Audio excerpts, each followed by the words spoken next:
buenas noches a todos, bienvenidos a esta interesantísima plática. Les damos la mejor bienvenida desde la Keilah.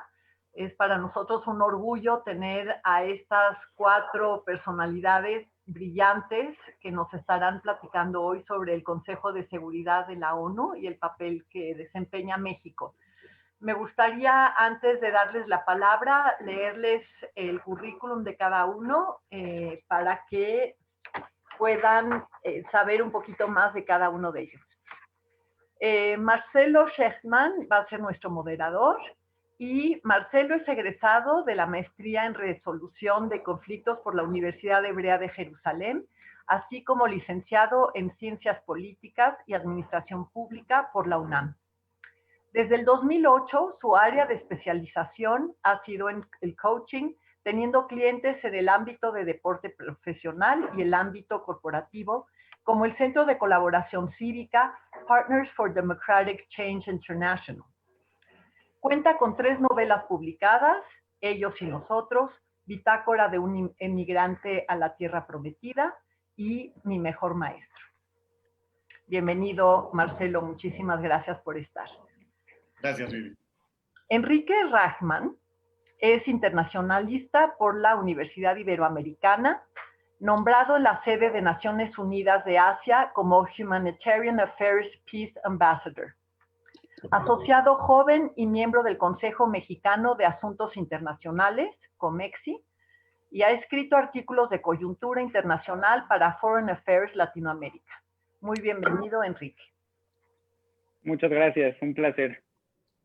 Alejandra Nurko tiene 20 años, estudió toda la vida en el Colegio Hebreo Tarbut y actualmente estudia la carrera de Relaciones Internacionales en el ITAM. Es colaboradora de la revista Foreign Affairs Latinoamérica. Además, es jefe en los Scouts Israelitas de México y es parte de Juventud Yad Vashem México. Muy bienvenida, Ale. Gracias, Vivi. Y finalmente, Ariane Dalma es apasionada por los derechos humanos, la educación y la equidad de género. Es estudiante de la licenciatura de Relaciones Internacionales en la Universidad Iberoamericana y cuenta con diplomados en operaciones humanitarias y estudios de Medio Oriente. Fue capitana del equipo de debates y recibió reconocimiento como mejor debatiente en el National High School Model UN en Nueva York. Actualmente colabora con CIPMEX, que es el Centro de Investigación para la Paz en México, y ha sido voluntaria en distintas organizaciones como Maccabi Hatzair y Juventud CDI, y es cofundadora de Cadena College y FLMX Future Leaders Forum. Muy bienvenida, Ari, y ahora sí les cedo la plataforma. Adelante. Bueno, pues bienvenidos y bienvenidas. Es un orgullo estar aquí en este foro en el que vamos a aprender tanto, ¿no? Tenemos aquí a 3 jóvenes sumamente preparados, con muchísima experiencia y que combinan justamente algo que puede ser realmente inspirador para todos nosotros, que es juventud, experiencia, pero sobre todo algo más, que es el involucramiento en lo que más nos interesa.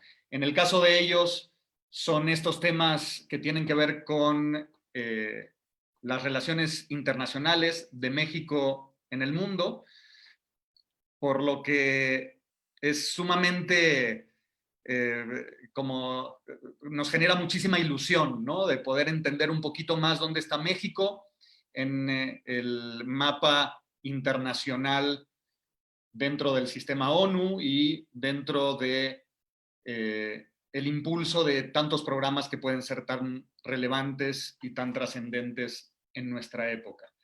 Entonces, tenemos algunas preguntas que diseñamos para arrancar y para empezar a entender un poco dónde estamos parados y de qué vamos a empezar a hablar. La primera te la quiero hacer a ti, Ale, Alejandra Nurko. Levanta la mano para que todos te veamos. Eso. Hola.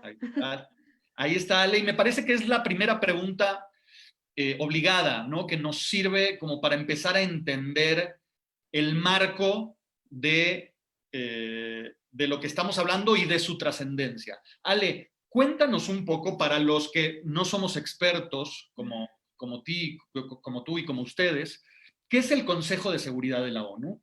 ¿Quiénes son sus miembros? ¿Y cuál es su principal objetivo? Bueno, el Consejo de Seguridad de la ONU que tiene una gran trayectoria. El primero se llevó a cabo en 1946, justo después de la creación de la ONU, debido a que pues, se creó en el ámbito después de la Segunda Guerra Mundial. Tiene 5 miembros permanentes, que son Estados Unidos, Inglaterra, Francia, Rusia y China. Estos miembros permanentes tienen el derecho de veto, es decir, que pueden vetar las resoluciones con las que no estén de acuerdo. Además, hay otros 10 miembros que se eligen actualmente cada 2 años. El objetivo principal del Consejo de Seguridad es mantener la paz y la seguridad pues en el planeta. Es el único órgano en toda la ONU en el que los países miembros tienen la obligación de cumplir las resoluciones, ¿no? Además, tiene un poder enorme, porque puede imponer todo tipo de sanciones, ya sea económicas, hacer embargos, puede autorizar el uso de la fuerza para que países puedan entrar a otros países como intervención. Y pues es el órgano más importante de toda la ONU. Ya, excelente. Clarísimo, clarísimo, Ale. Si hay un ente de la ONU que destaca por sobre los demás, seguramente es este que nos compartes del Consejo de Seguridad. Ari, seguimos contigo. ¿Por qué en este momento el Consejo de Seguridad, cuando se trata de resolver conflictos internacionales, a pesar de lo que Ale nos compartía, no siempre es tan efectivo? Y además, ¿cuál crees que es una de las razones por las que este foro tan importante no siempre, siguiendo esta línea, no siempre logra cumplir con su objetivo principal, que es el de salvaguardar la paz y la seguridad internacionales? Pues creo que el Consejo de Seguridad, por más que sea un órgano tan fundamental de las Naciones Unidas, siempre ha tenido como esta falta de unidad tanto ideológica como metodológica, ¿no? Entonces, los países más importantes particularmente, o sea, dentro del Consejo, los países, los miembros permanentes, suelen estar como en lados opuestos de los conflictos. Entonces, si vemos como la tendencia a votar, siempre están Estados Unidos, Inglaterra y Francia de un lado y Rusia y China del otro. Digo, hay variaciones, pero por lo general existe como esta rivalidad y es como un juego de egos que al final del día ponen en riesgo la toma de decisiones. Entonces, creo que llega un punto en el que es es un conflicto de intereses de los países que están votando, que ponen en riesgo las decisiones que podrían mejorar o no situaciones de paz y de guerra en el mundo en general. Y pues esta misma idea de que sean los mismos países los que deciden, por más que haya miembros no permanentes que van rotando, crean como una falta de participación o representación de algunas de las regiones, que pues es un debate como muy fuerte de si hay suficiente o no representación, si es probable que los miembros entren, o sea, si todos tienen la misma posibilidad de entrar o no y ser representados. Y creo que como que por lo general existen como muchas fallas en el mecanismo de toma de decisiones que hacen que al final del día no necesariamente se apliquen las sanciones o las resoluciones como se deben. También por esta misma idea de que, pues al final, la ONU es un organismo como que depende de la cooperación de los países que la conforman. No tienen una manera de realmente aplicar las resoluciones, o sea, no tienen como esta autoridad a nivel internacional para aplicarlo. Pueden hacer las propuestas que quieran y pueden recomendar lo que quieran, pero en el momento de aplicarlo hay como una falta importante de autoridad. Claro. Me recuerdas, Ari, con esto que dices, cuando Ben-Gurión se enfrentó justo a la resistencia de la ONU, que en hebreo ONU se dice que su respuesta fue shmum, ¿no? Como, bueno, está bien, hay cosas peores. A eso te refieres, ¿verdad, Ari? Sí, o sea, sí, no, bueno, más o menos, pero sí, o sea, sí creo que, sí creo que han sido ineficientes en muchas ocasiones como en la aplicación de, y pues eso hace que muchos países lo vean como insuficiente su respuesta o o sea, como en general un organismo ineficiente. Enrique, ¿por qué un país como México, y ya aterrizando más en nuestro país, debería o no debería participar en un foro como el Consejo de Seguridad? ¿Y qué beneficio nos trae a nosotros como país y como ciudadanos mexicanos? Claro que sí, Marcelo. Muchas gracias por la pregunta. Creo que es una pregunta central. Y mira, yo te voy a poner un par de puntos de por qué México sí debe de participar. En primer lugar, tenemos mucha experiencia en Naciones Unidas, tenemos mucha experiencia en el Consejo de Seguridad. No es la primera vez que participamos, esta es nuestra quinta vez.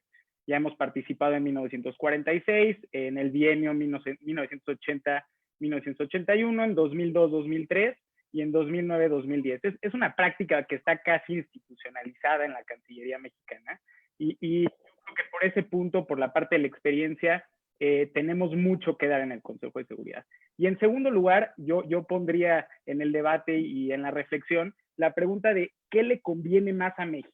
Estar sentado en la mesa donde se toman las decisiones, lograr que nuestra voz como país sea escuchada, dar nuestros argumentos, proyectar nuestros intereses nacionales y finalmente mostrarle al mundo que México puede jugar un papel importante en momentos decisivos, o simplemente mantenernos al margen y dejar que otros tomen las decisiones por nosotros. A mí personalmente me parece que la respuesta es muy clara. Por supuesto que hay muchos riesgos, pero nuestra participación en el Consejo de Seguridad puede dejar beneficios potenciales, y más cuando tenemos una diplomacia multilateral tan fina y tan reconocida. A ver, y para cerrar, no es casualidad que en la votación del pasado 17 de junio, donde se eligió a México como el próximo miembro no permanente del Consejo de Seguridad, México recibió 187 de 192 votos disponibles para ingresar a este mismo consejo. Esto demuestra contundentemente que México genera mucha confianza, y no lo valoramos al interior de México, pero dentro de Naciones Unidas somos, como dicen en Naciones Unidas, un reliable partner, es decir, somos un socio confiable en los temas difíciles, y nuestros planteamientos son muy bien vistos en un mundo complejo como el que vivimos ahora. Clarísimo, Enrique. Y voy a aprovechar tu respuesta para regresar con Ari, y tomando en cuenta esta confiabilidad que México se ha ganado en el Consejo de Seguridad. Ari, cuéntanos un poco de esta trayectoria, ¿no? De los mayores éxitos y logros de México en sus participaciones pasadas en el Consejo de Seguridad, que le ha dado esta confiabilidad y esta imagen como justamente de ser un socio en quien, digamos, que es deseable, que sea, aunque no permanente, pero que sí esté como participante en el Consejo de Seguridad, y no solo en el Consejo de Seguridad, sino también en general en estos foros internacionales dentro del sistema ONU.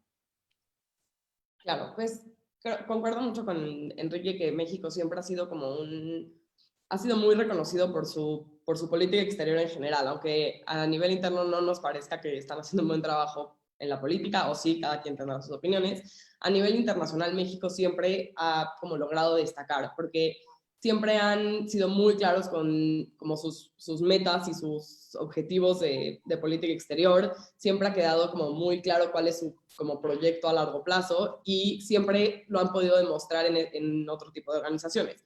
Desde que se creó la ONU, México fue de los países que más apoyó en su creación. O sea, de hecho, podemos analizar como la carta de fundación de la ONU, y muchos de los principios que México defiende en su política exterior están plasmados ahí, porque fue México mismo quien mandó muchas de las propuestas para su creación.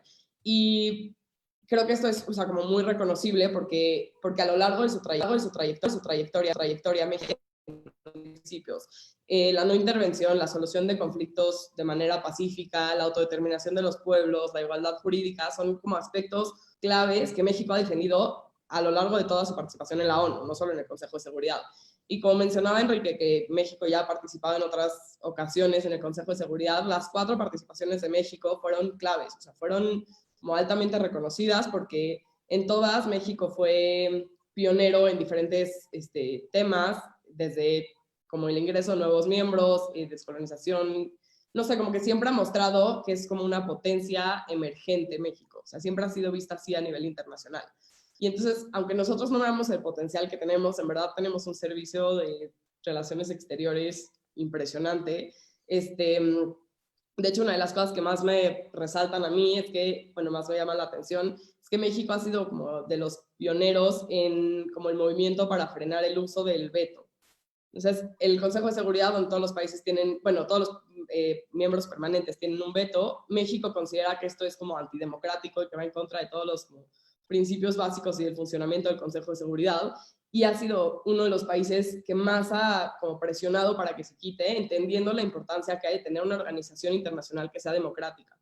Entonces, creo que temas así, más allá de la ONU, México siempre ha sido como muy importante para temas de desarme y no proliferación nuclear. De hecho, pues nuestro Premio Nobel de la Paz es reconocido en eso. O sea como el Tratado de Tlatelolco es uno de los como hitos de la política exterior mexicana y es algo que no se hubiera podido hacer sin la cooperación internacional. No sé si quieran agregar algún otro evento, pero para mí esos son los más como destacados. Sí, a mí me encantaría complementar. México tuvo un rol muy, muy importante en el proceso de descolonización. Recordemos que recién se creó en Naciones Unidas en 1945, solo había 51 miembros y como bien dijo Ari, México fue uno de los miembros fundadores. Pero si vemos los números, 2/3 partes de los miembros actuales, es decir, 193 miembros que hay hoy al 2020, no eran parte de Naciones Unidas y muchos de ellos ni existían. Y México jugó un rol muy importante en el proceso de descolonización de todos estos países y en dar la membresía de Naciones Unidas a estos nuevos y recién creados estados. Y otro punto importantísimo, sin duda, es el Tratado de Tlatelolco que se firma en 1968 y solo quería profundizar por qué recibimos el Premio Nobel en 1982. Bueno, Adolfo García Robles, porque fue una diplomacia espectacular de México, en donde establecimos en un contexto de Guerra Fría, donde todos los países o la gran mayoría intentaba entrar en esta carrera armamentística, pues México logró a través de su diplomacia lograr consenso en la región de América Latina y el Caribe para que sea una región libre de armas nucleares. Y yo quería agregar nada más que creo que una parte fundamental de México de mostrar su convicción y su determinación a mantenerse fiel a sus principios es que en la primera participación en 1946 se dio cuenta de esta ineficacia del derecho al veto, entonces se abstuvo de participar en el Consejo de Seguridad por más de 30 años, e incluso en su segunda participación ya en 1980, lo que hizo México fue más que nada impulsar al diálogo entre Estados Unidos y la Unión Soviética, porque el Consejo de Seguridad estaba completamente paralizado. Entonces, pues México quería impulsar para que pues se puedan hacer resoluciones y se pueda llegar a algún tipo de consenso, porque era imposible en ese momento. Claro. Ahora, espectaculares las respuestas, porque además tienen un común denominador, que es el tema del contexto. Es decir, está muy bien y nos sentimos todos muy orgullosos del gran aporte que México ha tenido en sus diferentes etapas en las que ha intervenido en el Consejo de Seguridad y en muchas más como iniciativas y propuestas y proyectos que han prosperado en la ONU. Sin embargo, hablando de contexto, no nos podemos olvidar, por ejemplo, que somos vecinos de Estados Unidos y que Estados Unidos es nuestro principal socio comercial y cada una de nuestras posturas oficiales, ¿sí?, frente a la comunidad internacional pueden o no estar alineadas con los intereses de Estados Unidos y con las alianzas que al mismo tiempo nosotros como nación vamos generando con nuestro socio más importante. Enrique, te tiro el centro a ti. ¿No podrá tener México problemas en su relación bilateral con Estados Unidos si el sentido de nuestros votos en el Consejo son en contra de sus propuestas o si simplemente no son a favor de los intereses de nuestro socio comercial más importante?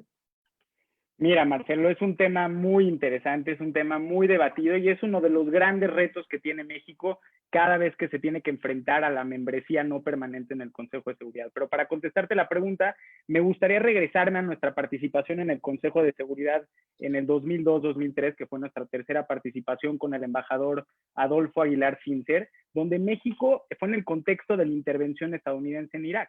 Y México votó en contra de esta intervención. Y a pesar de que Estados Unidos finalmente intervino y no le importó la decisión y la resolución del Consejo de Seguridad, nuestro voto sí sentó un precedente en el que votar en contra de Estados Unidos en el Consejo de Seguridad no necesariamente va a traer problemas en nuestra relación bilateral con ellos. Porque en ese momento Bush hijo, no tomó ninguna medida contra México. Ahora bien, hay que estar muy atentos a la elección del 3 de noviembre en Estados Unidos, porque quien sea el ganador será la administración con la que compartiremos el Consejo de Seguridad los 2 años que estaremos ahí, el 2021 y el 2022. Entonces, a pesar de que el sentido de los votos de México no deberían tomarse como un acto o interpretarse como un acto de enemistad si no nos alineamos a los intereses de Estados Unidos, pues con Trump hay mucha incertidumbre luego y sí podría pasar cualquier cosa, pero tenemos mucha experiencia en enfrentar este dilema y lo repito, este es uno de los grandes retos que tiene México, pero México no va a ir a poner posiciones de denuncia ni ir a buscar problemas con Estados Unidos. México por lo general va a buscar posiciones constructivas, va a buscar posiciones soluciones por la vía pacífica, pero para que esto suceda debe de haber mucha transparencia, debemos de ser muy abiertos y eso es parte de nuestra diplomacia tan fina y de buenos oficios que tenemos en casos de diferencia. Se dice fácil, ¿no, Enrique? Pero debe ser un reto, digamos, muy difícil, con el que debe ser muy difícil convivir, ¿no? Por un lado, defender los intereses y los principios que nos identifican como democracia, pero por otro lado, estar sumamente conscientes y al pendiente de no lastimar la relación internacional más importante que tenemos. Sin duda, y hay temas, por el propio tema de la migración, por ejemplo, que es un tema de seguridad internacional, pero también es un tema de seguridad nacional para México y para Estados Unidos. Y en caso de que se dé la reelección de Trump, se tiene que poner mucha atención en estos temas, porque es un tema, como les repito, es un tema incómodo. Entonces, debemos de tejer de manera fina, y nuestros representantes seguramente lo harán, de manera muy fina y estratégica en cómo representar los intereses de México sin necesariamente confrontarnos a los intereses de Estados Unidos. Ale, partiendo de todo esto, entonces, ¿cuáles son los temas que México llevará al Consejo? Es decir, ¿cuál es su agenda para estos próximos 2 años en la ONU, en el Consejo de Seguridad? ¿Y cuáles son los temas prioritarios y más sensibles para nuestro país? Bueno, primero que nada, creo que es importante decir que el representante que va a estar en nuestro nombre en la ONU va a ser Juan Ramón de la Fuente. Es una persona muy experimentada y ha hecho un gran trabajo hasta ahora como representante de México ante la ONU. Dicho esto, muchos politólogos y expertos han dicho que esta última elección de México al Consejo de Seguridad es un gran reconocimiento a la diplomacia mexicana. Creo que estoy de acuerdo, o sea, creo que como han dicho Ari y Enrique, ha sido extraordinario el papel que México ha mantenido en la ONU. Obviamente el tema principal creo que va a ser todo este año, será la pandemia, el COVID-19.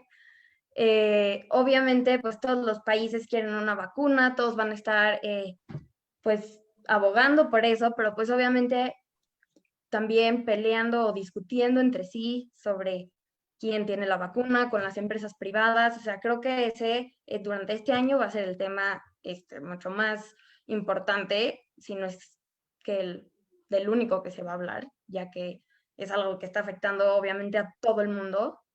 Pero pues además, como siempre, México siempre va a impulsar, como lo ha hecho durante 80 años casi, va a impulsar el diálogo, la resolución de conflictos armados a través de la diplomacia, a través de la negociación. Además, pues México considera que es importante que como mundo, como países, cooperemos para un desarrollo sustentable. Pues creo que básicamente esos son los temas en los que se va a centrar Juan Ramón de la Fuente al representar a México en la ONU. Excelente, Ale, nos das mucha luz para saber qué esperar entonces de nuestro representante en el Consejo de Seguridad.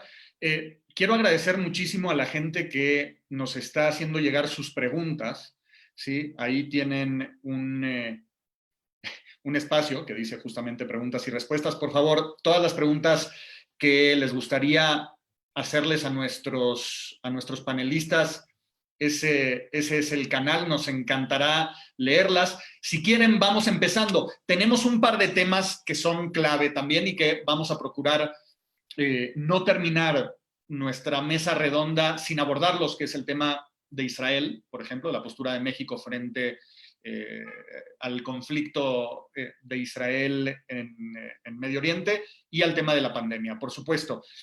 Ahora, antes de entrar ahí, me gustaría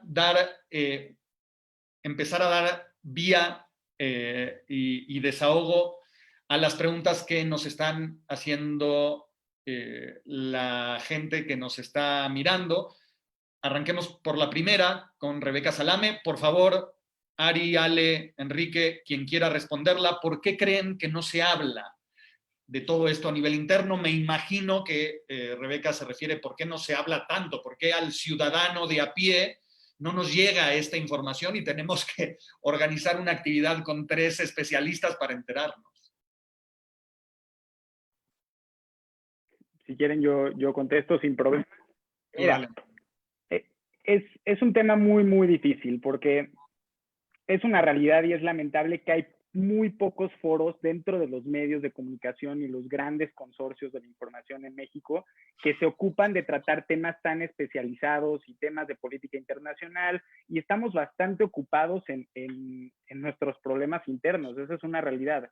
Y también hay que reconocer que no vende lo mismo y no tiene los mismos réditos una noticia sobre la violencia en México a nuestro logro por lograr que 179 países de la Asamblea General copatrocinen una resolución histórica de México en donde se logró que estén de acuerdo con un acceso equitativo a medicinas, a las vacunas en el contexto y en el marco del COVID-19. Entonces, yo creo que la principal razón es porque no hay una especialización en el tema en los medios de comunicación, se habla poco y pues no tiene un alcance tan importante como en otros países, como por ejemplo en Estados Unidos, que el tema de la política exterior y el tema de la política internacional es clave a pesar del aislamiento y esta fase de repliegue que está mostrando Estados Unidos con el trumpismo actual.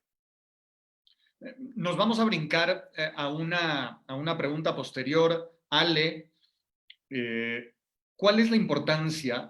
Evidentemente, hemos hablado bastante de eso, pero si pudiéramos como resumir o concluir por qué para México es tan importante, si es que lo es, participar en el Consejo de Seguridad. Pues mira, es importante que México, como dijo Arián, se empiece a mostrar como una potencia emergente y una potencia independiente a Estados Unidos, como al igual que dijo Enrique, es una potencia que no se deja llevar por sus intereses en Estados Unidos al hacer declaraciones o al emitir sus votos. Es una potencia que como ya dijimos, ha tenido mucha importancia en la zona de América Latina. Justamente todos los países de América Latina votaron unánimemente para que México fuera el representante de la región en el Consejo de Seguridad. Creo que es muy importante para ampliar la diplomacia mexicana para que los países vean que México es un país accesible, como dijo Enrique, es un país confiable, es un país con convicciones muy fuertes en cuanto a la política internacional. Entonces, para un poco abrirnos al mundo y dejar de estar un poco tan aislados. Excelente, buenísimo. Ari, cuéntanos. Evidentemente la coyuntura actual tiene que ver mucho con lo que ya empezábamos a hablar hace unos minutos, que es la pandemia. Desde tu perspectiva, ¿la Organización Mundial de la Salud ha tenido un buen desempeño durante la pandemia del COVID-19? Es decir, ¿cuál ha sido quizás su principal acierto y en qué se ha quedado corta desde tu perspectiva? Pues creo que justo es un tema muy complicado. Creo que como se presentó en las noticias al final del día, el rol de la Organización Mundial de la Salud estuvo muy ligada a como la guerra entre Estados Unidos y China. Entonces fue ahí sí como completamente una guerra de egos en la que pues Estados Unidos no le gustó la respuesta porque la OMS le dio prioridad a la relación con China y pues China bloqueó cierta información que era importante que la OMS supiera. Y entonces creo que como que muchos de los esfuerzos de la OMS se perdieron como en todo este pleito internacional. Y creo que sí tuvo varios errores, la verdad. La organización supuestamente debería de ser encargada de pasar toda la información necesaria para que los países puedan tomar decisiones informadas de lo que está pasando. Y constantemente estuvieron diciendo que no era necesario cerrar fronteras, que no era necesario poner un alto a los vuelos comerciales, que no era necesario, o sea, era constantemente como aplazar la decisión de los países de encerrarse, de declarar que era una pandemia. De hecho, en el Consejo de Seguridad en marzo, China dijo que ni siquiera tenía por qué considerarse un problema de seguridad internacional y que para nada iba a atentar en contra de la paz internacional. Y creo que justamente ese como poder que han tenido China y Estados Unidos en el escenario internacional en años recientes ha puesto mucho en duda el potencial real que tienen las organizaciones. Entonces, hablando particularmente de la Organización Mundial de la Salud, creo que tuvieron muchas más fallas que aciertos. Sí creo que les falló mucho la difusión de la información y la respuesta pronta para ponerle un alto a la pandemia. Hay muchos casos anteriores en los que ha reaccionado bien y entonces no ha llegado a mayores, pero en este caso hay muchas acciones que pudo haber tomado la organización para prevenir muchas de las situaciones actuales en el mundo, y al final del día desencadenó una crisis mucho más que de salud. O sea, no creo que te limite a que la mitad de la población se va a contagiar, creo que va mucho más allá de eso.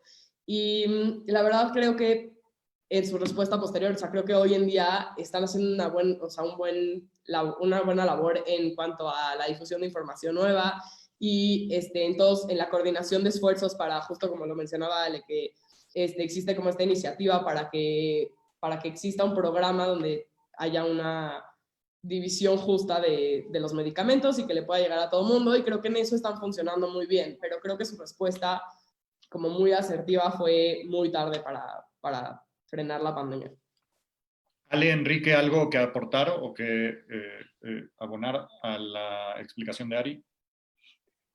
Sí, yo en lo personal creo que el pronóstico, lo repito, en lo personal es reservado, y en Naciones Unidas se ve con mucha preocupación. A ver, las cifras no son favorables, hay incrementos en muchos países y la pandemia sigue en evolución. Y por supuesto, si a esto le sumas que no hay un ejemplo en el liderazgo internacional, si hay medidas unilaterales para atender la pandemia, pues claramente seguirá creciendo y poco a poco se alimentará este hartazgo social y el mismo hartazgo gubernamental en la gestión de la pandemia. Y otro punto clave que creo que es importante es que mientras el virus siga circulando, y esto es algo que la Organización Mundial de la Salud no entiende por su estructura, es que mientras siga circulando, la desigualdad seguirá en aumento, el desempleo también, y por ende la pobreza también, lo cual, pues por supuesto que puede encender conflictos internacionales. Entonces, lo que vemos es que la pandemia, además de ser un tema de salud pública, pues representa una amenaza directa a la seguridad internacional. Y otro punto con relación a la Organización Mundial de la Salud es que es un hecho que estamos insuficientemente preparados. No se ha tenido la capacidad de respuesta que se requiere para algo como esto, y todo se resume en un tema pues de la estructura de la OMS, que es que no tiene los mecanismos para establecer obligatoriedad en los países para que se cumpla con lo establecido en el Código Sanitario Internacional. No hay obligatoriedad, son puras recomendaciones. Entonces, los cambios que se tienen que hacer en Naciones Unidas y en estructuras como la OMS, pues son urgentes y nos tiene que llevar a hacer lo que está pasando, a reflexiones mucho más profundas sobre la manera en la que se lleva nuestro sistema internacional, tanto gubernamental como no gubernamental. Muy bien. Bueno, muy mal, pero muy bien.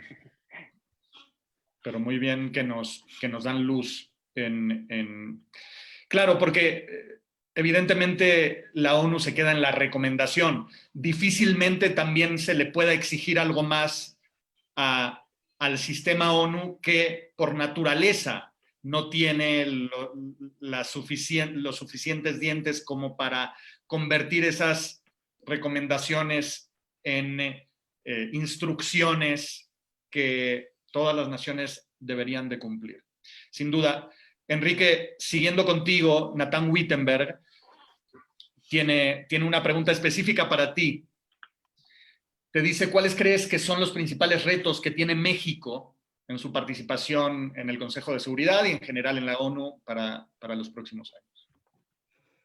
Gracias por la pregunta, Nathan. Mira, primero, antes de entrar a México, yo creo que hay un reto y es crucial, no solo para México y no solo en el Consejo de Seguridad de Naciones Unidas, sino en toda la ONU, en revisar y reformar sus propios métodos de trabajo para mantener vivo el multilateralismo, ya que hoy hay una fuerte crisis de este mismo multilateralismo, de la misma cooperación y de los liderazgos internacionales, aunado a que en un contexto de pandemia del COVID-19, pues las consecuencias trascienden lo sanitario. Entrando al tema de los retos que tiene México, el primero ya lo mencionaba antes, que es conciliar y sobrellevar los temas de prioridad de Estados Unidos. Ese es un tema clave y ese siempre ha sido el tema principal en los retos de México en el Consejo de Seguridad. Un segundo reto que se me viene a la mente es que hoy en día hay una enorme polarización entre los miembros del Consejo de Seguridad de Naciones Unidas. Hoy hay rivalidades geopolíticas entre India y China. Recordemos que India también fue electo como miembro no permanente para el 2021-2022 en el Consejo de Seguridad. Hoy las 5 potencias y otros países que son potencias emergentes que también estarán en el Consejo de Seguridad están buscando sin parar la vacuna. Entonces hay muchas tensiones, la rivalidad histórica de Rusia y Estados Unidos, la rivalidad actual entre China y Estados Unidos. Entonces México tiene un reto en velar por políticas de consenso y al mismo tiempo rescatar los intereses de México y no contravenirlos. Y otro reto importante, perdón si me alargo, es que no solo es importante lo que haremos en el Consejo de Seguridad de Naciones Unidas, sino también cómo aprovechamos nuestro tiempo en este foro, estos 2 años, para profundizar nuestras relaciones a largo plazo, a corto y largo plazo, con los otros miembros que van a estar ahí. Esto fue algo que se hizo muy bien en nuestra 4ª participación en 2009-2010. Y al final hay que aprovechar que en estos 2 años la voz del país, y esto es un hecho, la voz del país en el marco internacional va a crecer en poder. Además de que todos quieren hablar contigo y las 5 grandes potencias, como ya mencionaba en un inicio Ale, Estados Unidos, Rusia, China, Gran Bretaña y Francia, se van a estar acercando cotidianamente a ti, algo que no sucedería en otros foros o si no participaríamos en el Consejo de Seguridad. Solo recordar que también este es otro reto que tiene México, así como le tenemos que meter mucho empeño a nuestros 2 años en el Consejo de Seguridad, no debemos descuidar otros foros donde somos permanentes, como el Consejo Económico y Social o como la misma Asamblea General de Naciones Unidas, donde somos miembros permanentes. Gracias, Enrique. Espero, Nathan, que Enrique te haya contestado y hayas quedado satisfecho. Muy, muy completa su respuesta. Y bueno, y de a poco nos vamos metiendo al tema que también nos interesa a todos muchísimo, que es la postura de México ante los temas que tienen que ver con Israel y con Medio Oriente. Hay una pregunta de José que no nos pone su apellido, pueden haber muchos Josés observándonos. Así que vamos a hacer como dos preguntas en una. Quien quiera ir respondiendo, por favor, adelante. Para empezar es cómo se puede entender históricamente, primero y en los próximos años, la postura de México ante la situación de Israel, ¿sí? Digamos, ¿es previsible el sentido de los votos de México si llega el tema del conflicto israelí-palestino en el Consejo de Seguridad? Eso como para arrancar, ¿no? Y ponernos, como a ustedes les gusta, en contexto. Y después para llegar a la pregunta de José, que me parece sumamente relevante, y es, ¿qué puede hacer la comunidad judía, o sea, nosotros, ¿no? Para influenciar, si es que hay algo que podamos hacer, el voto de México a favor de los intereses israelíes? Bueno, ¿voy? Vas Ale. Ok. Sí, por favor. Bueno, primero creo que es muy importante decir que México e Israel han tenido una muy buena relación bilateral a lo largo de toda la historia. Obviamente, México es un país que se ha mantenido bastante neutral, como en todas estas políticas, como en todo este tipo de declaraciones en contra o a favor de Israel. Ha sido un país que, como hemos dicho, tiene una política exterior muy clara y es la resolución de conflictos a través de la paz y del diálogo. Y pues creo que esa es la postura que sigue conforme al conflicto. No es que está a favor o en contra, pero pues obviamente sabemos que no es un país que tampoco está en contra de Israel, ni es anti-israelí, ni nada por el estilo, pero pues sí es un país neutral que aboga por la paz, pero pues finalmente sí tiene unas muy buenas relaciones con Israel, por mi parte, para que sigan los demás. Sí, mira, estoy completamente de acuerdo contigo. Yo creo que es un tema muy sensible y es muy sensible, pues obviamente para las comunidades judías y para la comunidad judía aquí en México. Y México no es probable, seguro va a tener que lidiar con el tema del conflicto israelí-palestino en el Consejo de Seguridad de Naciones Unidas. Eso es un hecho. Pero a ver, por un lado, como dice Ale, hay una excelente relación en todos los niveles, tanto en el nivel de países, en lo político, en lo diplomático, en lo económico, como también a nivel de embajadores. Juan Ramón, nuestro embajador en la misión de México en Naciones Unidas, lo ha dicho abiertamente que tiene una muy buena relación con el embajador israelí que viene ya de salida, que es Dani Danon, y no creo que eso cambie con el cambio de embajador israelí. Ese es un tema que se mantiene. Y sí, por otro lado también, por supuesto que hay muchas diferencias históricas entre ambos, sobre todo por intereses nacionales, por principios de política exterior, y es posible que esas diferencias sigan, pero eso no quiere decir que no hay una buena relación entre países. Sí es verdad, y se nos podrán venir a la mente muchos ejemplos, que en ciertas circunstancias y en ciertos contextos específicos, México ha votado fuera del Consejo de Seguridad, esto ha sido en la Asamblea General sobre todo, ha votado resoluciones que no son a favor de Israel y que inclusive han ido en contra de nuestros propios principios de política exterior de la no intervención, como lo fue la Declaración 3379 de la Asamblea General de Naciones Unidas en 1975, donde se equiparaba el sionismo como una forma de racismo y de discriminación racial. Que de igual manera en 1991 cambiamos el sentido de nuestro voto, sin embargo, como les decía, este voto se dio bajo circunstancias muy específicas y bajo un contexto muy específico donde el presidente mexicano Luis Echeverría buscaba, acabando su sexenio como presidente, lanzarse como secretario general de la Organización de Naciones Unidas y vio en el apoyo de esta declaración una oportunidad para que el bloque conocido en la Guerra Fría como el bloque árabe soviético tercermundista, que tiene una mayoría en la Asamblea General, pues apoyara su candidatura para ser secretario general de Naciones Unidas. Pero lo que es un hecho, y ya para cerrar, es que no hay un interés mexicano ni de la Cancillería de llegar a una situación de confrontación. Al contrario, hay muchos puntos donde se coincide y seguramente México tendrá una posición neutral y de mediación en el Consejo de Seguridad y pues hay que estar pendientes de ver caso por caso a ver cómo se desenvuelve.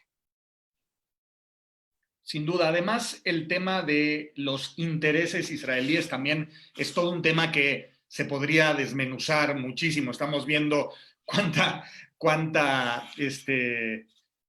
discrepancias múltiples hay en la sociedad israelí, sobre todo hoy, digo, eso lo ha sido siempre, pero hoy mucho más que en el pasado, manifestaciones masivas frente a la casa del primer ministro, temas de corrupción que están inconclusos, una división nacional que si bien es hasta cierto punto característica, ¿no?, de una democracia tan compleja como la israelí, hoy ha llegado a niveles que llaman la atención, ¿no? Entonces, hablar de intereses israelíes como un todo me parece que sería sobresimplificar algo que es sumamente complejo. Hay una pregunta antes de a poco ir llegando a nuestras conclusiones y a los mensajes finales de Paula Tucie. Por favor, contéstela quien se sienta preparado y con ganas de aportar más luz de toda la que ya nos han aportado. Paula Tucie nos pregunta cómo ha evolucionado la aplicación de la doctrina Estrada a lo largo del tiempo en las participaciones de México en el Consejo de Seguridad y cómo afecta su participación más que sus posturas. Yo creo que regresamos a lo mismo. La doctrina Estrada sí es un tema un poco más técnico y no sé si sea el foro para estar discutiendo sobre la doctrina Estrada, pero la doctrina Estrada ha evolucionado, pero sí es verdad que nosotros nos mantenemos muy acorde al principio de la no intervención, que ese es el punto clave de la doctrina Estrada. México, por lo general, no estoy diciendo siempre, ha velado por ese principio. En el Consejo de Seguridad, México siempre ha velado por ese principio. Que en la Asamblea General de Naciones Unidas... Enrique, ponnos en contexto brevemente, ¿no? Obviamente, acerca de a qué se refiere Paula con la doctrina Estrada, por favor. México tiene principios de política exterior muy claros que están establecidos en nuestra Constitución y uno de ellos nace de la doctrina Estrada, de Genaro Estrada, que es un diplomático mexicano, en el que básicamente México tenía que velar en una política exterior de no intervención. Después de toda la historia que tuvo México de intervenciones en nuestro país por potencias extranjeras, ya sea España, ya sea Francia, ya sea Estados Unidos, e inclusive de otras que lo intentaron en su momento, México decidió tener una política exterior pacifista y una política exterior que velara por la no intervención. Y por eso México siempre ha sido el cuate de todos y por eso México en Naciones Unidas es un socio, como les decía, confiable y donde todos buscan acercarse. Sin duda, eso es el punto clave de nuestras participaciones y eso no va a afectar para nada nuestra participación. Al contrario, eso es lo que nos hace que países como Rusia, Estados Unidos, Gran Bretaña, India, Japón se estén acercando constantemente al país. Gracias. Yo solo... como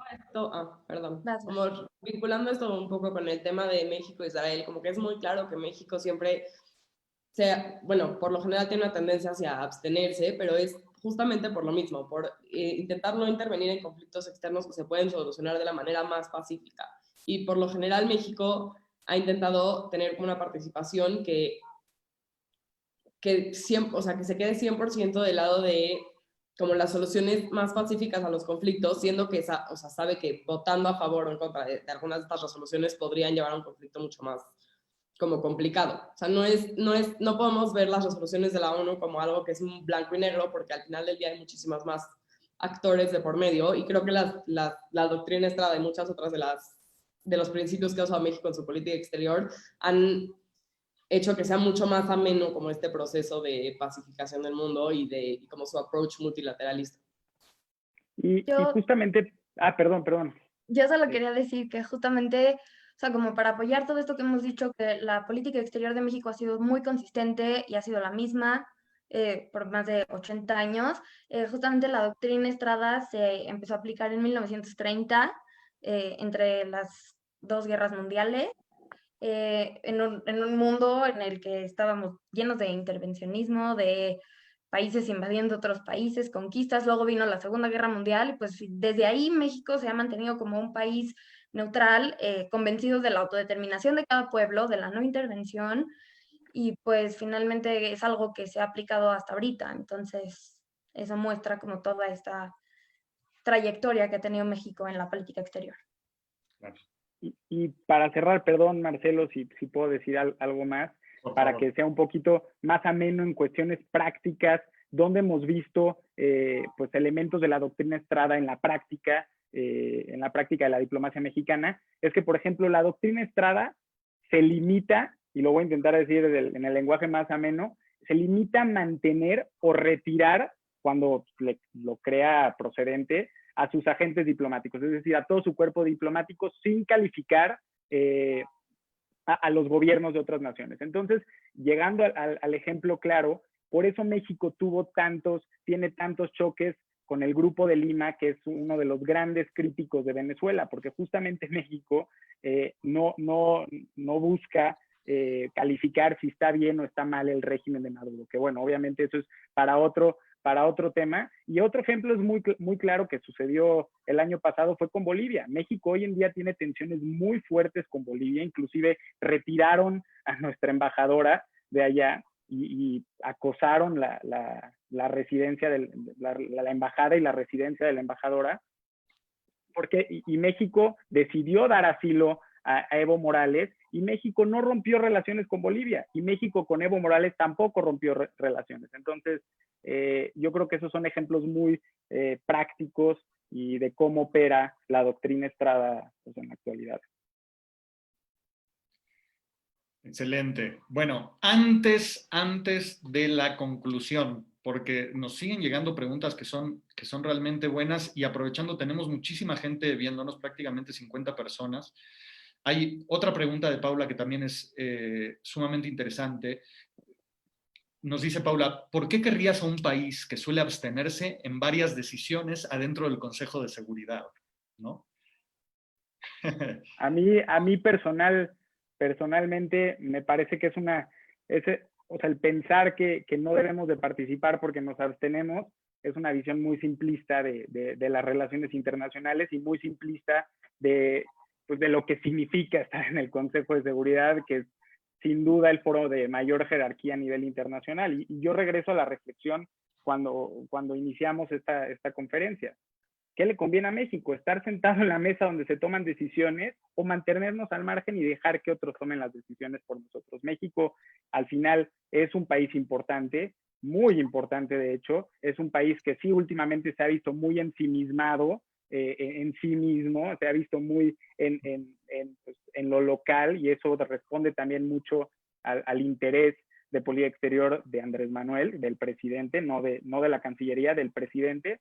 Pero me parece que la respuesta es muy clara de por qué debemos de estar ahí, y es un foro muy importante para proyectar nuestros intereses y para hablar de temas que nos suenan lejanos.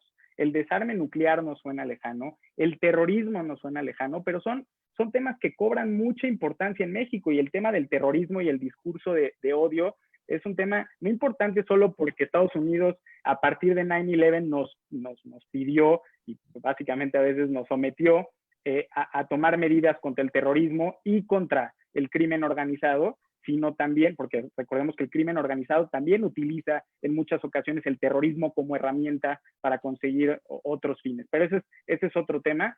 El tema del discurso de odio cobra mucha importancia en México por el tema del Paso, que sucedió hace un año, en agosto del año pasado, donde, si no mal recuerdo, se cobró la vida por un atentado de un supremacista blanco, se cobró la vida de 23 personas. Entonces son temas que luego vemos Europa, que vemos Estados Unidos, que lo vemos lejanos, pero son muy importantes y son cruciales para entender las dinámicas locales, porque no podemos entenderlas sin entender la dinámica global.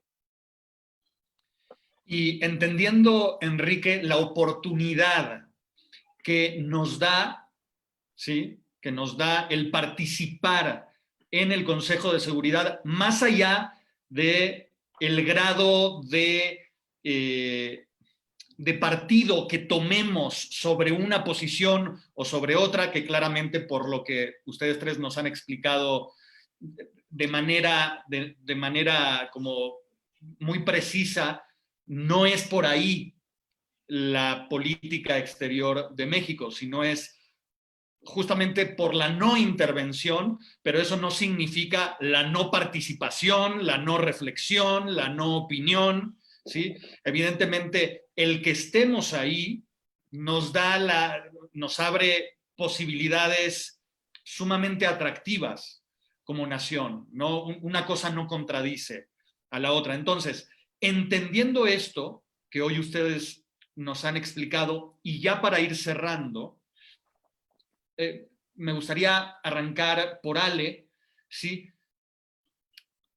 ¿Qué debería conseguir México? ¿Qué debería alcanzar México para que al término de esta gestión de participación en el Consejo de Seguridad podamos concluir de que fue una gestión exitosa y productiva para nuestro país? Pues creo que México, uno de sus grandes retos es hacer que los miembros no permanentes se hagan escuchar. Justamente, o sea, especialmente ahorita con la pandemia, pues obviamente todos los países quieren cuidar a cada una de sus poblaciones. Sin embargo, creo que una discusión más justa, más equitativa entre todos los países, entre los que tienen el poder de veto y entre los que son miembros no permanentes que son elegidos cada 2 años, creo que puede hacer como la pandemia, de la situación, de la crisis económica, social, de todo tipo actual, puede hacer que cada país pueda desarrollarse y que no los 5 principales países o 7 principales países se desarrollen, sino un diálogo mucho más equitativo, igualitario. Creo que ese es su reto más grande y por lo que tiene que luchar, que es algo que ha luchado desde 1947, y creo que es súper importante decir que la abstención de México es un poco subestimada. O sea, abstenerse no significa no opinar o no participar o no tener una postura, sino es al contrario, es hacer un statement de que o sea, aquí estamos y aunque nos abstengamos, porque pues no nos vamos a ir con los 2 bloques que siempre son los mismos, obviamente. Entonces, pues queremos que seamos escuchados y dejar de ser marginados en el Consejo de Seguridad.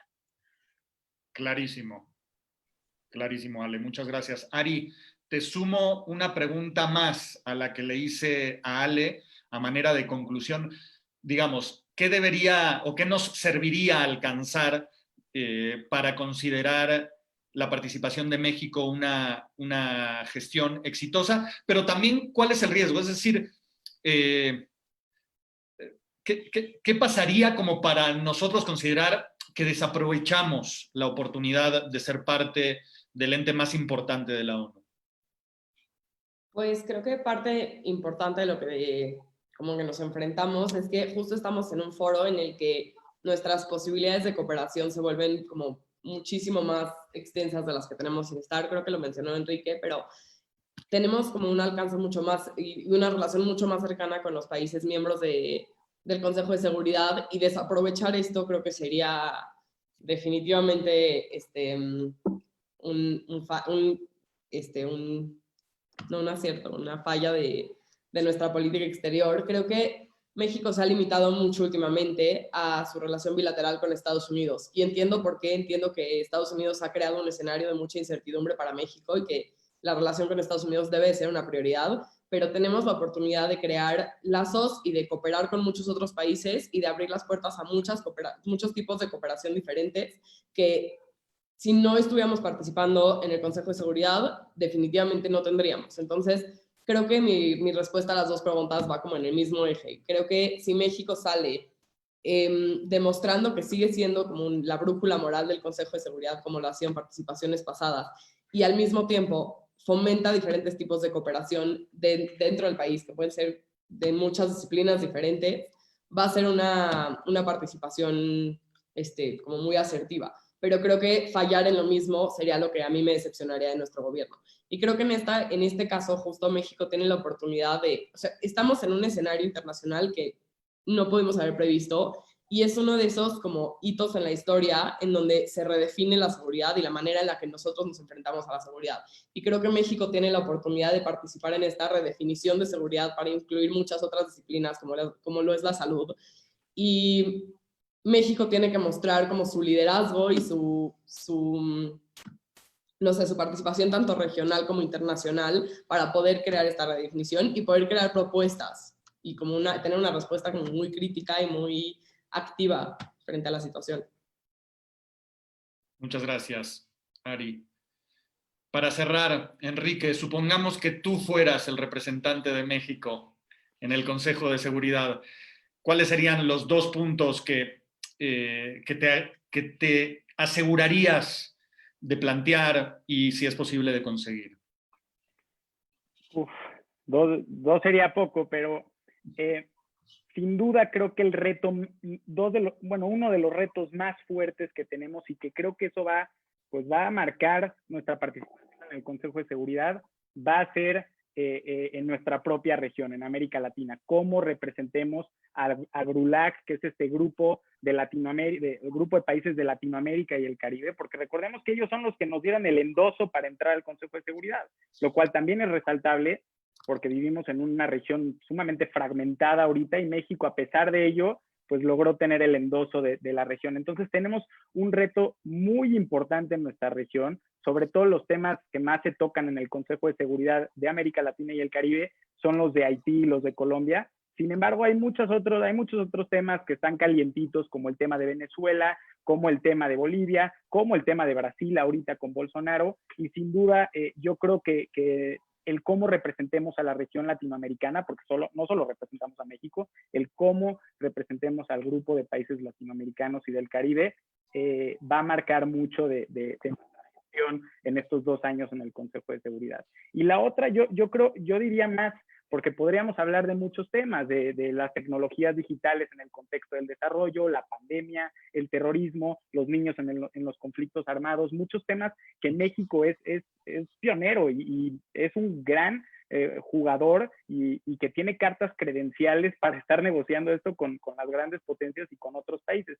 Pero me gustaría cerrar diciendo que estos tiempos son muy importantes para México y es un desafío muy importante en materia de política exterior, pero el desafío no solo es para el gobierno actual, sino también para los partidos políticos mexicanos. Y te digo esto porque muchas veces, como ya decía antes, somos un país que vemos muy hacia adentro, muy ensimismado y no hacemos caso a la situación internacional. Pero al final, temas como el de migración, temas como el de narcotráfico, temas como el de salud, temas como el tráfico de armas, en fin, muchísimos más, te llevan de manera obligatoria a ver para afuera y obligarán tarde o temprano a hacer de la política exterior de este país una prioridad en su acción gubernamental. Pero lo que sí podemos decir es que estamos muy bien representados y hay talento histórico en la diplomacia mexicana, a pesar pues de lo complicado que es este contexto de pandemia, un unilateralismo radical de Estados Unidos, un regreso de nacionalismo fuerte en todo el mundo, pero sobre todo en Europa, que va desde el Brexit, pasando por el avance de partidos políticos contrarios a la idea de la Unión Europea a lo largo y ancho del continente europeo, especialmente ahora con la Alternative for Deutschland en Alemania. Hay fuertes sentimientos xenófobos, una estigmatización de las minorías sexuales, en fin, estamos en un contexto muy, muy complicado y perdón terminar de esta manera, pero sí, yo creo que cerrando de manera optimista, estamos muy bien representados y hay que aplaudir nuestra participación en el Consejo de Seguridad. Bueno, justamente lo decías tú, ¿no, Enrique? Para cerrar de manera optimista, la verdad es que qué bien, no sé a los demás, a los que nos acompañaron durante toda esta charla, pero la verdad es que a mí me da, digamos, que me sirve para salir de esta mesa redonda justamente con una sensación muy distinta a la que normalmente nos llevamos cuando hablamos de nuestra actualidad, de nuestra política, de todos los retos, de todos los fracasos que hemos tenido a nivel de nuestra administración pública. Y entonces, que que ustedes tres nos ilustren en el papel tan destacado que ha tenido México históricamente en su política internacional y en los escenarios más exclusivos y más representativos del planeta. Pues realmente, justo lo preguntaba una de nuestras participantes, digamos, qué lástima que no lo tenemos más presente, ¿no? Que no se nos hace llegar de manera más recurrente este gran logro que muchos otros países, incluso más desarrollados que el nuestro, no alcanzan a conseguir y que nosotros sí.